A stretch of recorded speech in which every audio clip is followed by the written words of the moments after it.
الحمد لله رب العالمين والصلاة والسلام على سيد المرسلين محمد وعلى آله وصحبه أجمعين أما بعد فأعوذ بالله من الشيطان الرجيم بسم الله الرحمن الرحيم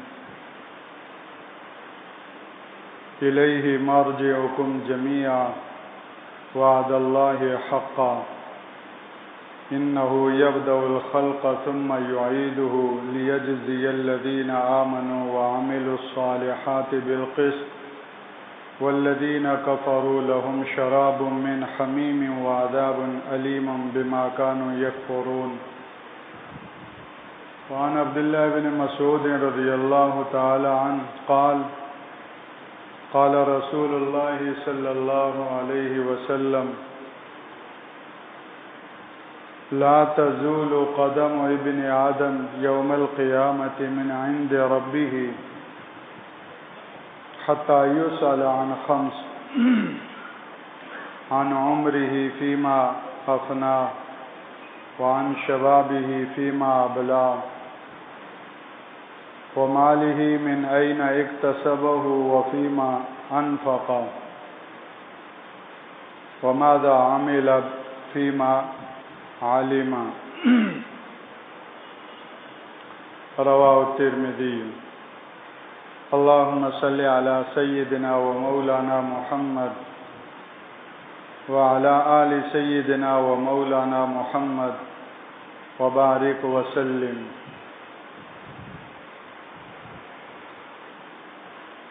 ہمارا زندگی کا ایک سال مزید گرنے والا ہے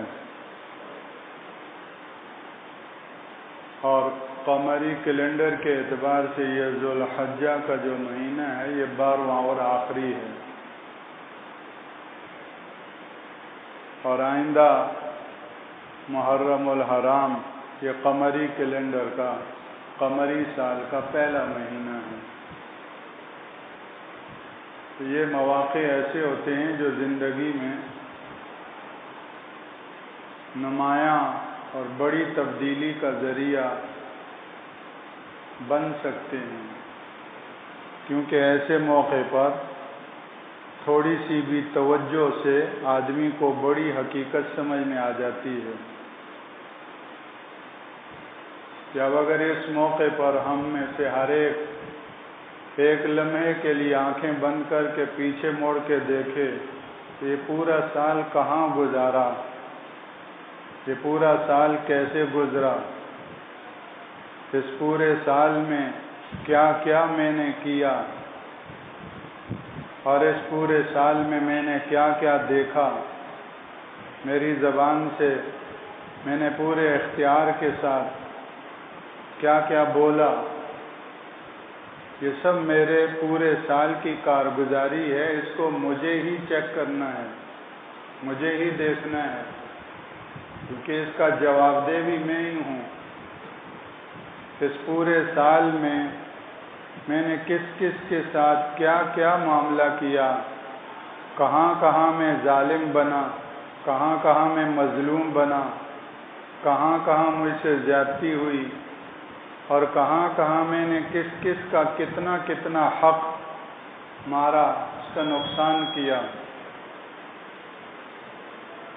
ایک لمحے کے لیے اگر ہم سوچیں تو ہمیں تھوڑی دیر کے لیے اپنی جان کے لالے پڑ جائیں کہ میں تو ایک سال کا حساب نہیں دے سکتا.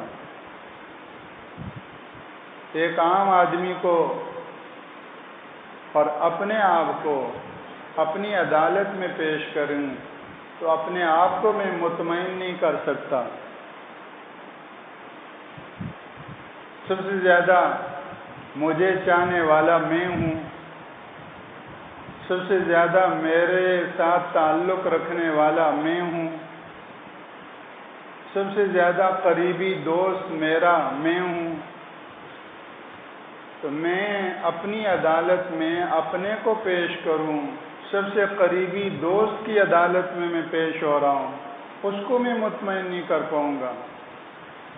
اس کو جواب نہیں دے سکتا. لفاظی نہیں، حقیقت کے اعتبار سے، تو پھر ایک لمحے کے لیے مجھے اور آپ کو سوچنا چاہیے کہ اگر میرا اور آپ کا حساب لینے والا وہ علیم ہو، وہ خبیر ہو، اللہ کی بارگاہ میں اور اس کی عدالت میں پیشی ہو، میں کہاں حساب دے سکتا ہوں؟ اور اسی کو فرمایا حاسبوا انفسکم قبل ان تحاسبوا، اپنا حساب خود لو قبل اس سے کہ تم سے تمہارا حساب لیا جائے۔ یہ سال میرا پورا ہو رہا ہے، یہ آخری دن ہیں، میری زندگی کا پورا سال آخرت میں منتقل ہو گیا، تو اب ان آخری دنوں میں ہم میں سے ہر ایک کو، مرد ہوں، خواتین ہوں، جوان ہوں، بوڑھے ہوں، ہر ایک اپنے آپ کو کھنگالے، اور ہم میں سے ہر ایک اپنی طرف دیکھے اور اپنا محاسبہ کرے اور اپنے کیے کرائے پر اللہ سے معافی مانگے، آئندہ کے لیے صحیح رخ پر آنے کی نیت رکھے، جہاں جتنا غلط ہوا اس کو چھوڑ کر صحیح پر آنے کا ارادہ کرے، اللہ جل شانہ سے اس کی توفیق اور مدد اور نصرت کا سوال کریں۔ تو اللہ کی ذات سے امید ہے کہ ہمارا ان سال کی آخری گھڑیوں میں اللہ کی طرف متوجہ ہونا ہمارے بڑے بوجھ کو ہلکا کر دے گا۔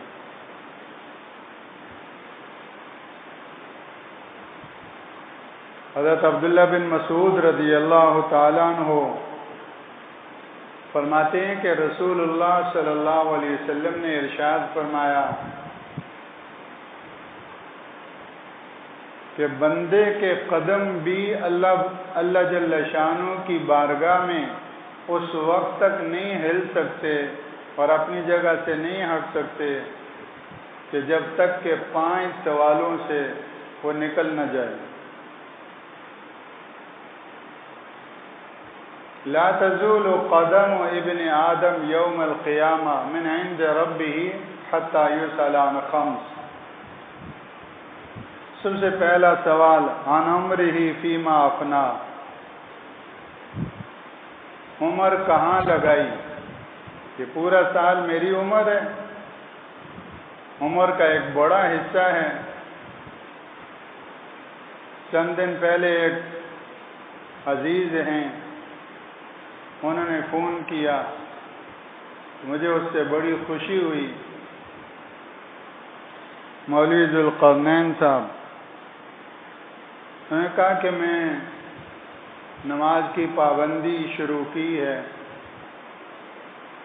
اور یہ فکر ہوئی کہ پہلے مجھ سے کتنی نماز میں سستی ہوئی تو کتنی نمازیں مجھ سے رہ گئی ہوں گی، اس کا میں نے حساب لگایا، اندازہ لگایا، تو فلاں سال میری پیدائش کا ہے، اور اس سے لے کر فلاں سال تک میں 15 سال کا ہوا تو بالغ ہو گیا۔ اب 15 سال سے اب آگے اتنے سال بنتے ہیں، اتنے سالوں میں میں نے اپنی نمازوں کو چیک کیا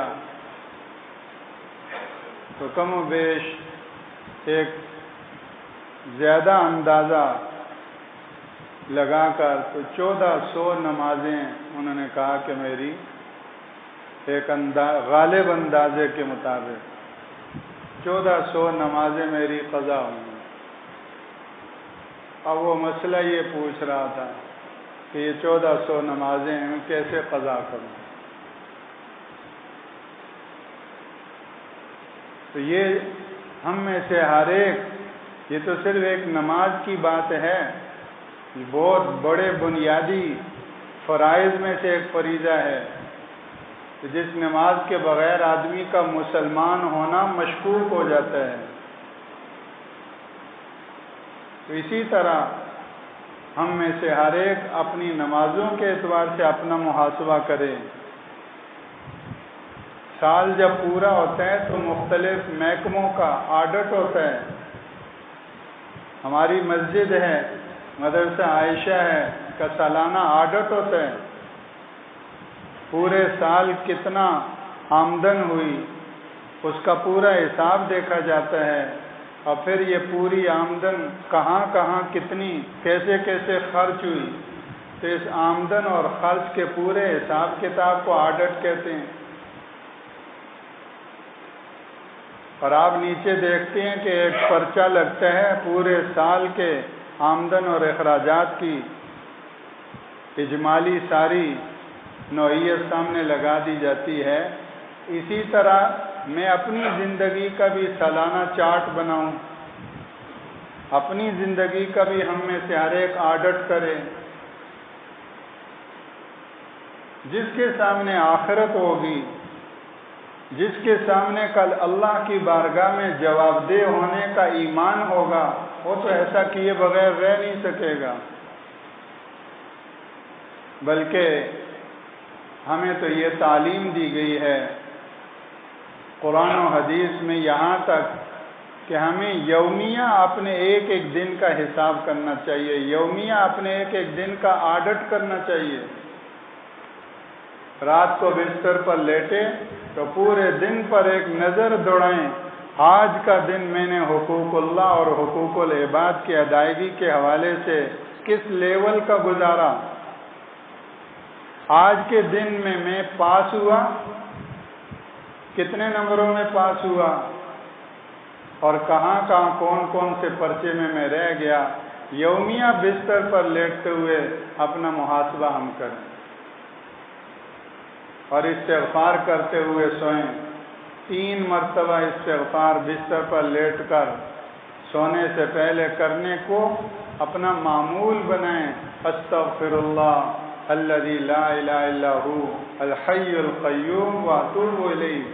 یومیہ اپنے دن کو صاف کرتے رہنا، جس کا یومیہ صفائی ہوتی رہے گی، کل جب اس کا جنازہ اٹھے گا تو اللہ کی ذات سے امید ہے اس کی پوری زندگی صاف ہو۔ ابھی ہمارے نمازی حاجی صاحب بتا رہے تھے کہ وہ بابا جی عبدالغفور صاحب جو پہلی صف کے نمازی تھے، پرسوں ان کا انتقال ہوا۔ تو یہ جتنے میت کے آئے دن مردوں کے بھی خواتین کے بھی اعلانات ہو رہے ہیں، یہ میرے لیے ہو رہے ہیں۔ کل 13 اعلان بھی گونجنے والا ہے، مسجدوں سے 13 بھی اعلان ہوگا، وقت آنے والا ہے۔ آج ان فرصت کی گھڑیوں کو اپنی صفائی میں لگا دیں، دوسرے مٹی ڈال کے آ جائیں گے۔ زندوں کو کوئی نہیں پوچھتا، مرنے کے بعد کون پوچھے گا؟ اور اگر تو ہی تجھے نہ پوچھے، تو ہی اپنے کو نہ پوچھے، تو کسی سے کیا امید، کون تجھے پوچھے گا؟ تو آج اللہ نے یہ وقت دیا ہے، جو کچھ کر سکتے ہیں آج کر لے، غفلت کا پردہ اپنے سے ہٹا لے، اتار لے، اور سنبھل جا، سدھر جا۔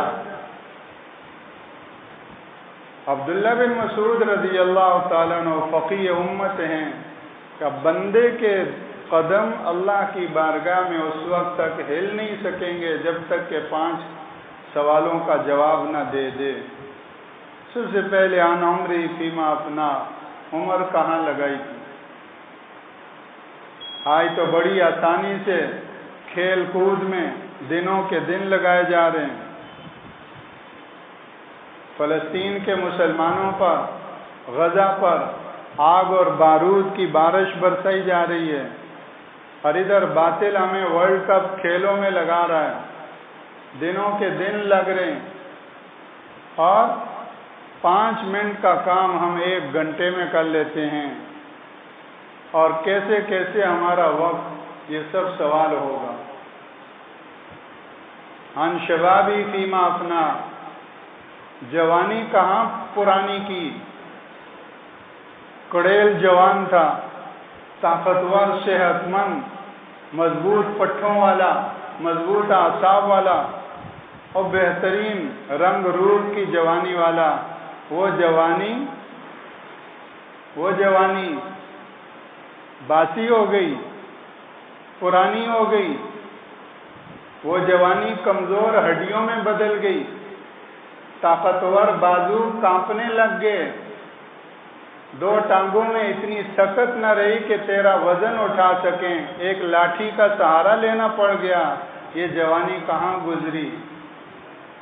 یہ طاقت کہاں خرچ ہوئی؟ یہ مجھے اور آپ کو، جو جوان ہیں وہ بھی سوچیں، اور جو جوانی سے ادھیڑ عمر میں نکل گئے وہ بھی سوچیں، اور جو جوانی کو خیر آباد کہہ کر بڑھاپے میں چل رہے ہیں وہ بھی سوچیں۔ ہم میں سے ہر ایک کا یہ سبق ہے۔ عن عمری فیما افنا عن شبابی فیما ابلا، مالی من این اکتسبہ وفیما انفقا۔ تیسرا اور چوتھا سوال مال کا ہوگا، کہاں سے کمایا، کیسے کمایا اور کہاں خرچ ہوا۔ ایک ایک اپنے پائی پیسے پر ہم کڑی نظر رکھیں، ایک ایک پائی پیسے پر۔ یہ قیامت کی نشانیوں میں سے ہے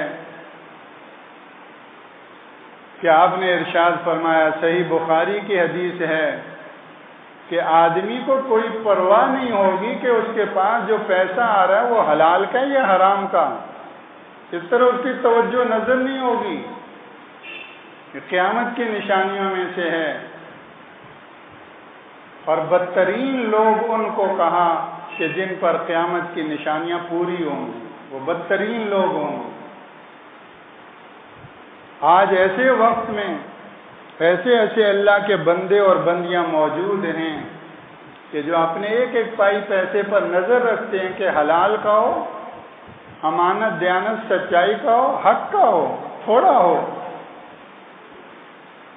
اور ایسے ہی لوگ کل قیامت کے دن پاس ہوں گے اور پار لگیں گے، ورنہ چاروں ہاتھوں سے سمیٹنے والے اپنے کو پھنسانے کا اور اپنی ہلاکت اور بربادی کا انتظام کر رہے ہیں۔ ہم کیسے تھے اور ہماری تربیت کیسی تھی اور ہم کن بلندیوں پر تھے۔ ایک واقعہ کسی عام آدمی کا نہیں، وقت کے خلیفہ، بادشاہ، حاکم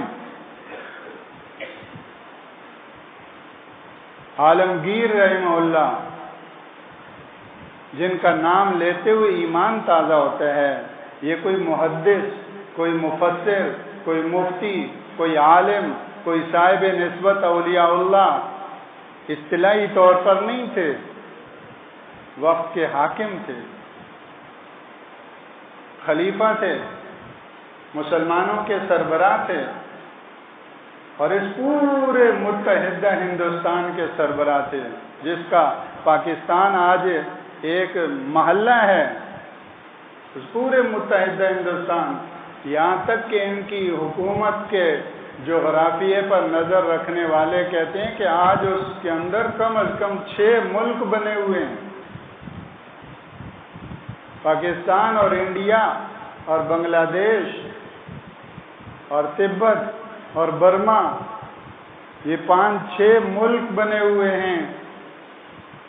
ان سارے کے سارے ملکوں سمیت اس پورے متحدہ ہندوستان پر عالمگیر رحمہ اللہ بادشاہ، اور وہ بھی ہماری جمہوریت، ہماری اکھاڑ بچھاڑ کی طرح 3 سالہ 5 سالہ 2 سالہ اٹھا کر وزیر اعظم کو وہ پھینک دیا، ایسا نہیں تھا۔ 54 سال حکومت کی۔ یہ آج ہمیں، ہمارا تو نہیں، یہ ہمیں باہر سے دیا گیا ذہن ہے کہ بھئی 2 سال 3 سال، اگر کام کے لوگ ہیں، کام کو جانتے ہیں، کام کے لیے بہترین ہیں، معیاری ہیں، تو وہ 5 سال 2 سال کیوں؟ ان کو زندگی بھر لگنے دو۔ بیچ میں کوئی فوت ہو جاتا ہے، اللہ کو پیارا ہو جاتا ہے، ایک فرد اور آ جائے۔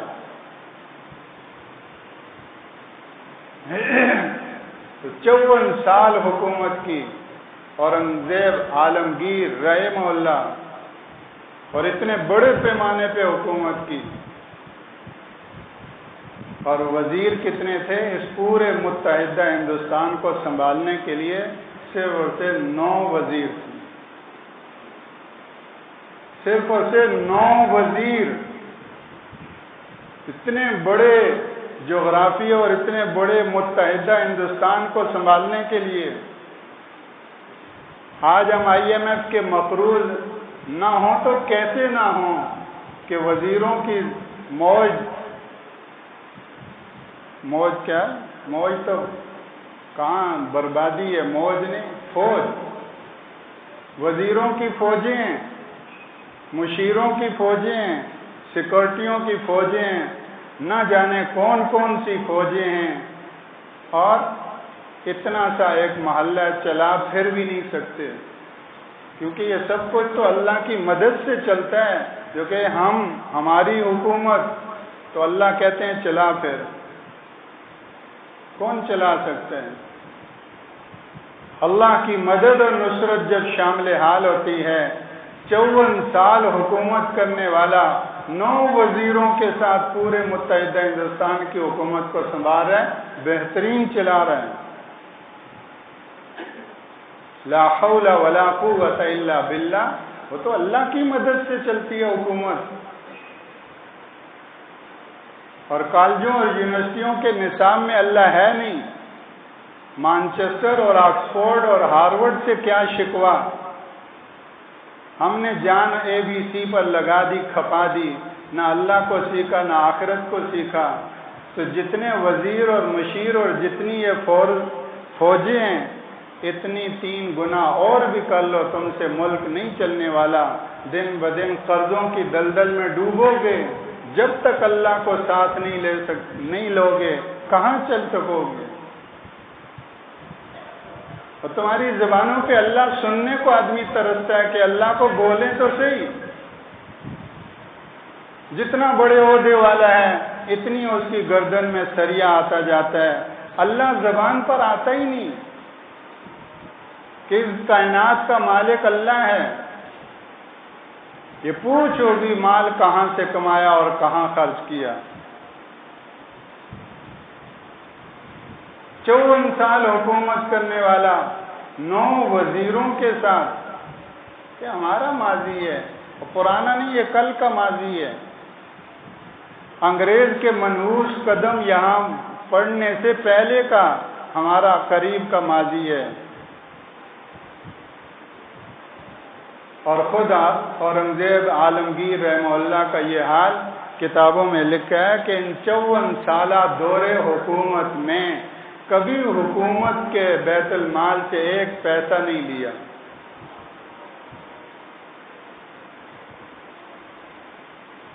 پیسوں کی حکومت میں اللہ کی کتنی مدد و نصرت ہوگی، ایسا لگتا ہے کہ وہ 9 وزیر بھی نہ ہوتے، یہ اکیلے حکومت چلا لیتے، اللہ کی مدد و نصرت ایسی تھی۔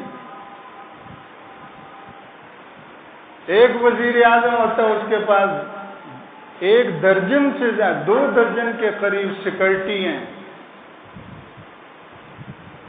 ہوتا کچھ بھی نہیں سوائے IMF کے آگے کشکول پھیلانے کے۔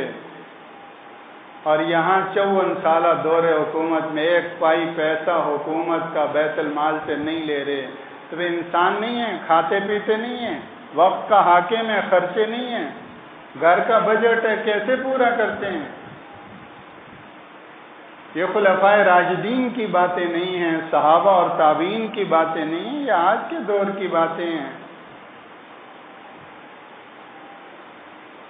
لکھا ہے کہ اورنگزیب عالمگیر رحمہ اللہ کی جو اپنی گزر بسر تھی وہ اس بات پر تھی کہ بہترین ماہر خطاط تھے، تو قرآن پاک لکھا کرتے تھے، قرآن مجید اپنے ہاتھوں سے لکھا کرتے تھے، پریس کا زمانہ تو تھا نہیں۔ اور آج بھی دارالعلوم دیوبند میں ان کے ہاتھ کا بہترین معیاری خط کا لکھا ہوا قرآن مجید کا 1 سپارہ موجود ہے۔ تو وہ لکھا کرتے تھے، جب قرآن مجید کا مصحف پورا تیار ہو جاتا تھا پھر اس کو بیچتے تھے، اور جتنے میں بکتا تھا تو وہ پھر اس سے اپنی گزر بسر ہوتی تھی۔ اورنگزیب عالمگیر رحمہ اللہ خلیفہ راشد، جو بھی رسول اللہ صلی اللہ علیہ وسلم کی تعلیم کے مطابق حکومت کرے گا، آپ کے بتائے ہوئے خطوط پر چلے گا، وہ خلیفہ راشد ہے۔ جو خلفائے راشدین ہم کہتے ہیں، یہ تو وہ ہیں جو رسول اللہ کے متصل بعد ہیں، اور وہ چاروں ہیں خلفائے راشدین ہیں۔ لیکن بعد میں مختلف زمانوں میں ایسے خلفائے راشدین درجہ بدرجہ، ان کے مقام کو تو کوئی نہیں پہنچ سکتا، لیکن اپنے اپنے درجے میں ایسے راشد خلفاء ہوتے رہے، اورنگزیب عالمگیر رحمہ اللہ بھی انہیں میں۔ تو اب بتائیے، میں اور آپ سوچیں، کل قیامت کے دن یہ اورنگزیب عالمگیر بادشاہ 54 سال حکومت کرنے والا کہاں سے مال کمایا اور کہاں خرچ کیا؟ یہ تو پاس ہو کر چلے جائیں اور میں اور آپ ایک عام شہری ہو کر پھنس جائیں، کتنی افسوسناک بات۔ ایک بادشاہ تو نکل گیا، اس کا حساب صاف تھا، اور میں اور آپ ایک عام شہری ہیں، حکومت نہیں، وزیر اعلیٰ نہیں، کوئی سرکاری عہدہ نہیں، میں اور آپ پھنس جائیں۔ آج ہم KE کو سناتے ہیں، KE کا یہ ظالمانہ طریقہ لوڈ شیڈنگ کا، اس گرمی میں جانوروں کے دلوں میں بھی ترس ہوتا ہے، رحم ہوتا ہے۔ جو KE کے دفتروں میں بیٹھے ہوئے یہ انسان، ان جانوروں جتنے ترس سے بھی یہ عاری اور محروم ہو گئے۔ ایسی گرمی میں تو ایمرجنسی کے طور پر، انسانیت کی ہمدردی کے طور پر 24 گھنٹے بجلی مہیا کی جائے، ان کا یہ طریقہ بلا شبہ ظالمانہ ہے۔ لیکن اس کے ساتھ ساتھ میں اور آپ بھی تو سوچیں، اس وقت بھی کتنے علاقے ہیں جہاں 24 گھنٹے لائٹ موجود ہے، کوئی لوڈ شیڈنگ نہیں۔ اسی کراچی میں، کوئی باہر کی دنیا میں نہیں۔ تو یہ کیا وجہ ہے کہ وہاں 24 گھنٹے لائٹ ہے؟ کہاں؟ وہاں ریکوری 100% ہے، بلنگ صحیح ہے، پورے بل ادا ہو رہے ہیں، اور KE کو پورا بل مل رہا ہے، تو اس علاقے میں 24 گھنٹے لائٹ موجود ہے۔ تو پتہ چلا کہ KE کے ظالمانہ طریقے کے پیچھے میرا اور آپ کا ظالمانہ اور مجرمانہ بھی حصہ ہے۔ ہم جب بل کے اندر ڈنڈی ماریں گے، اور جتنی بجلی میں خرچ کرتا ہوں اس کی ادائیگی میں نہیں کر رہا، تو میرے ظلم کی وجہ سے ان کو اس ظلم پر شیطان لے آیا، اور ان کے اس بڑے ظلم کا ذریعہ میرا ظلم بنا، میری چوری بنی۔ اب اگر میں یہ کہوں کہ KE کو رحم نہیں آتا، بچے بلبلا رہے ہیں، بوڑھے ہیں، بیمار ہیں، تنگ گھر ہیں، اولڈ ایریا ہے، اور گنجان آبادی ہے، ایسے میں آدھی رات کو بجلی بند ہوگی، تو اس گرمی میں تو ان پہ کیا گزر رہی ہے، KE کو ترس نہیں آتا۔ تو اس سے پہلے یہ کہنا پڑتا ہے کہ بجلی چوری کرنے والے ان سے بڑے ظالم ہیں کہ ترس ان کو نہیں آتا۔